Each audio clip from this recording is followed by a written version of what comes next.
Hello and welcome to Blockchain Gaming World Daily with me, John Jordan. So as ever, we're talking about Axie Infinity. Seems to be the game of the moment and probably will be for some time to come.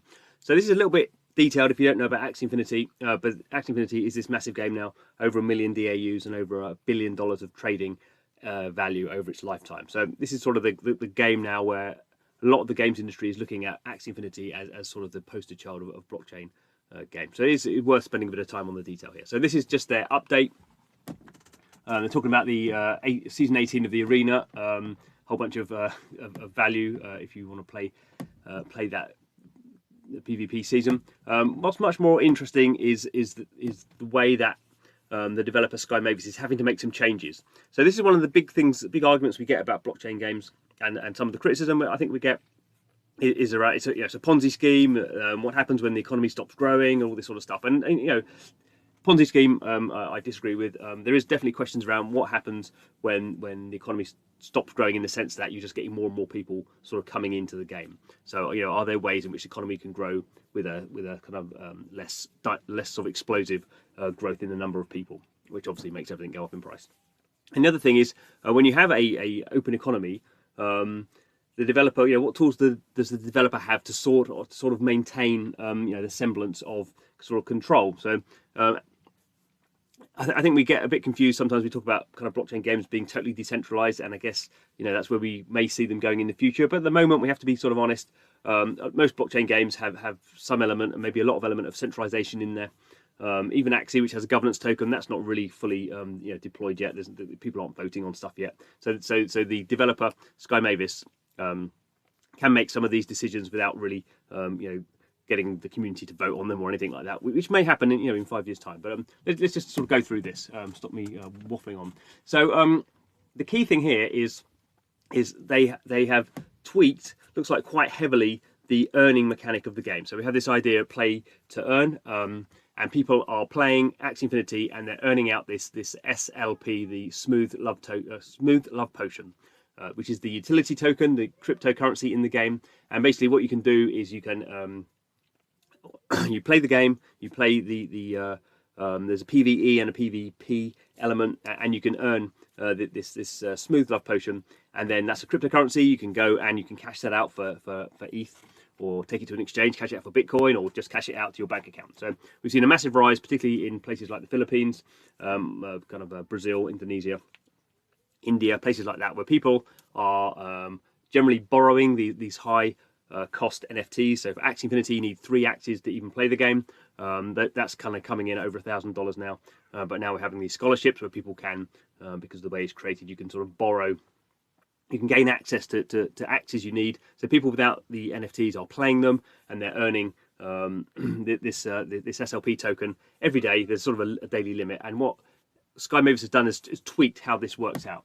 So main thing here is the daily cap for adventure mode, the PvE mode, has gone from 50 SLP to 25.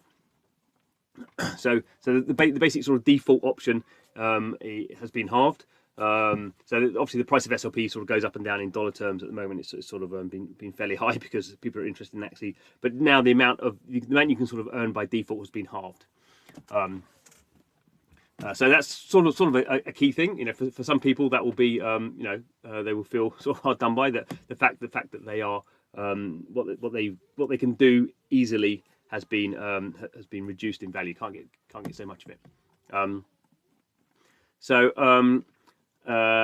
also you're saying the amount of SLP an account can earn each day has been reduced from 100 to 50. So there's sort of 2 different elements here. There's a sort of the daily quest stuff, I guess we know from free-to-play games, has been halved, and also the amount that any account can earn in PvE has been reduced as well. So this is sort of like the low-hanging fruit.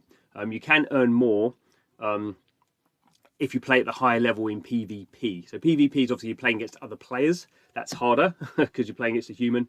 PvE is effectively just playing against sort of preset AI Axies. Obviously, there are issues about bots in that. With any blockchain game, that there is a percentage of the audience that's bots, and the easier you make rewards to extract, the more bots you're sort of going to get, particularly if the price of the assets going up. So this is a tweak, as I say, made with the long-term health of the ecosystem in mind. So this is interesting here. So SLP as a cryptocurrency is what we call kind of a is an unlimited supply. So every day SLP is minted as people play the game, and every day SLP is burned, it's consumed when people breed Axies together. So if you want to breed Axies, you need some SLP, and the more times you breed an individual Axie, the more SLP you need. There's this idea of sort of the kind of if you get a zero breed, that's worth more because it's sort of going to be cheaper to breed with that if you do. So you can see here. This is how much SLP is being burned and minted in a day. Really, they should have this sort of upside down. So the minted should be positive and the burn should be negative, and then you can kind of see what's going up or down. But they've not done that. But you can see here there's an enormous amount being minted because lots more people are playing, and the amount burned is going up, but nothing like proportion.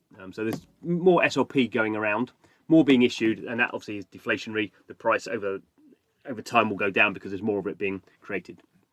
So you have to, if you're a game developer, you have to be careful about that sort of stuff. You should be worried if you have a sort of open economy like this, and you don't have a total supply of tokens. You're just minting and burning every day. You're going to get out of whack there, and that's obviously going to have a downward pressure on your price, and obviously then that's going to feed back into people who are playing this to earn money. They're going to earn less because the price is going down. So you do have to kind of make these decisions. And obviously they talk about bots. Bots are starting to abuse PvE because you can just sort of kind of create a bot that plays these things fairly straightforwardly. So what's the change going to do? Encourages trainers to push their mastery of the arena and play against people at your skill level. So they're increasing what you can earn for skilled PvP. So in the long term, this is sort of the other thing is So they want you to push your rankings kind of high and not just sort of play the easy levels, smurfing, and basically they're just tightening up of ways in which you can earn SLP in the game to kind of, you can still earn some, but if you really want to sort of earn the maximum amount, you have to prove your skill to get your Axies as sort of high as you can. So obviously that's good in the long term for the game. We can see here. So the scholarship system is where people effectively get to pay for free with borrowed Axies. We believe the adjustments will put upward pressure on scholar wages for skilled battlers and reward managers who have time to educate their scholars for the arena. So basically, if you're a good player, you're going to earn a lot more, and the managers are the people who are running the scholarship systems, and they're going to have to start educating people rather than just giving them 3 Axies and tell them to get on with it. So this is kind of forcing people to get better at playing, and they're going to be obviously keeping an idea, going to be tracking this sort of thing to make sure it's going in the right direction. Interesting here, they obviously have a lot of data. This stuff's running on, and this is the amount of Axies per user. And obviously, this is going down because there's an enormous amount of new players coming in. So they are also very worried that there's too many Axies. There's now 2 million Axies out there. And again, that sort of becomes sort of inflationary. Some degree is these things will become less valuable if there's just sort of an infinite amount being minted. So they're worried about that. It's interesting that they've already increased the number of AXS tokens. So the AXS token, different to the SLP token, totally different, a cryptocurrency, but this is a governance token, has different sort of mechanics.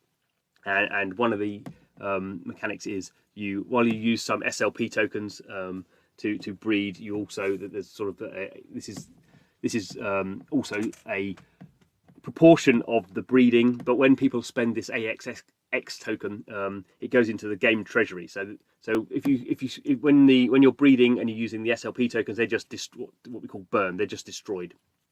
The AXS tokens are not burned. They go into a treasury. Axie now has over $200 million in its treasury. That's the game, not the developer, and that money can be deployed, to secure the future of the game. You could spend it on marketing. You could spend it on big esports tournaments. You could spend it on bringing it to PlayStation, whatever the kind of people think kind of want to do and vote on in the long term. They're a bit worried though that the Axie, Sky Mavis put the price, the AXS tokens you need, put it up from 2 to 4. The price of AXS tokens has gone up. At one point it was $50. That meant you had to pay $200 just to breed an Axie plus the SLP costs. So that was too. They were worried that's too big. Now that's sort of good because that's been building up the treasury. You sort of don't want the treasury to become too big either. So what it looks like they're going to do is they're going to reduce the amount of AXS you need that increased the amount of increased amount of SLP. So they're probably going to do some balancing there. And obviously this is all moving parts, so they've just reduced they've just kind of tweaked how you can earn SLP in the game. So you have to see what impact that has on the amount of kind of net amount of kind of burn and minting, and then they can then see if they start to tweak how the sort of breeding cost works spread between these two kind of connected but different kind of cryptocurrencies. So other stuff, there's going to be a decentralized exchange.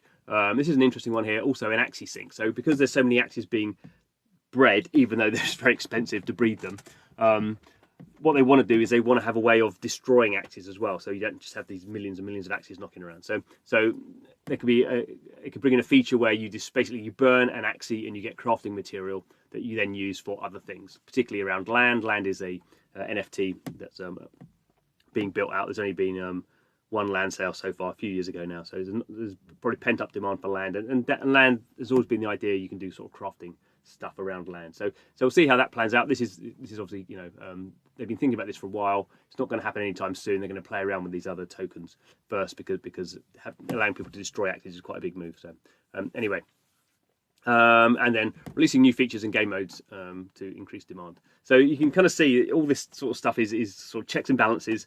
You've got a live economy. People are, you know, earning money. There's been $1 billion of trading of the NFTs. The tokens are I would think over $1 billion. Certainly hundreds of millions of dollars of total market cap on these tokens. People are relying on this now for their livelihood in some cases, or in some cases just for kind of additional money. It does tend to get very serious, you know. This is not something that game developers have had to worry about before. They've had to worry about people getting very upset on Twitch or Twitter or something, and saying I'm not gonna play your game anymore. I'm going to cancel my subscription. Yeah, this is a bit more serious, and this is what's interesting. So this is, you know, as I'm probably going to say many times now, this is a feature, not a bug. You know, this is what game developers and game designers are going to have to think about. This is serious stuff. If you want to get involved in the blockchain game sector, this is the sort of thing. This is where we want to be, really. I mean, I'm glad I'm not doing it personally, but I'm glad there are people at Sky Mavis are thinking serious about these things, and I'm sure they'll make mistakes because that's what happens. But they have the ability now to kind of build, you know, an enormous legacy with Axie Infinity, and they're taking it seriously. They're not just kind of like hands off, let the market forces take control. You know, that they are in charge of this, even though it's in other respects a very decentralized game. Anyway, enough for today. Thanks for listening to this video. Please subscribe to the channel and see you again soon.